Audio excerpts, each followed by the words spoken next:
राठौर साहब, विकास के आयाम आपने इस पंचायत ग्राम पंचायत में बहुत पहले भी स्थापित किए हैं, मगर पिछले 3.5 वर्षों में जो इस पंचायत का हाल हुआ उस पर मैं 2 बात कहना चाह रहा हूं। क्या अनुसूचित जाति के घर में पैदा होना अभिशाप है? हम हमारा निर्णय नहीं ले सकते, हमारे को गुलामी की जिंदगी जीने को मजबूर किया जाता है। क्या यह सही है?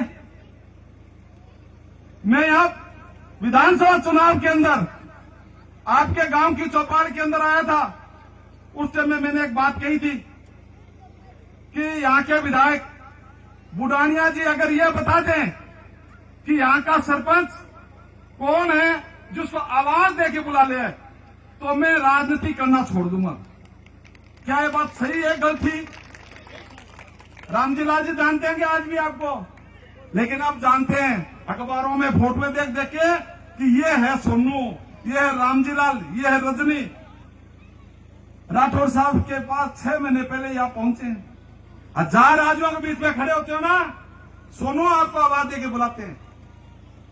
राठौर साहब, पिछले 3 दिन से मैं देख रहा हूं ग्राम के अंदर जो ट्रैक्टर इन लोगों ने बुक किया उनको धमकाने का काम करना, घर में समाज में आपस में फूट डाल के लड़ाई कराना, थाना तहसील कराना, लोगों को घर घर जाके रात्रि में पैर पकड़ना कि प्रोग्राम में नहीं आना है। ये देखो जनता जनार्दन किसी की गुलाम नहीं हो चुका है, उतना ही तेजी से ऊंचा आता है। 37 लाख रुपए इस पंचायत में चुनाव में लगे थे क्या? लगे थे 37 लाख रुपए आप लोगों ने लगवाए थे क्या? किसने लिया 37 लाख रुपए मारे थे?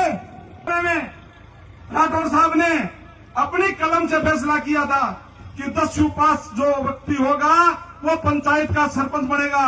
ये आम आदमी के लिए नहीं था, ये विशेषकर मेरे जैसे समाज के लोगों के लिए था। हम पढ़े लिखे नहीं होंगे तो पंचायत का निर्णय हम नहीं कर पाएंगे। अनपढ़ गवार का निर्णय जैसे आपके गांव के अंदर धक्के से जबरदस्ती सरपंच बन के करवाया जा रहा था, वो हालात के लिए समझते हुए राठौर साहब ने और इन्होंने भारतीय जनता पार्टी ने निर्णय किया, लेकिन अशोक गहलोत की सरकार आते ही उस निर्णय को पलटा। अनपढ़ और गवार व्यक्तियों को जो सामान्य और उच्च वर्ग के लोग जेब में अपनी सील रखने के लिए और ये सरपंच बनाकर सरपंची करने का जो सिस्टम चल रहा है, लोकतंत्र की हत्या करने का काम किया, वो अशोक गहलोत ने किया।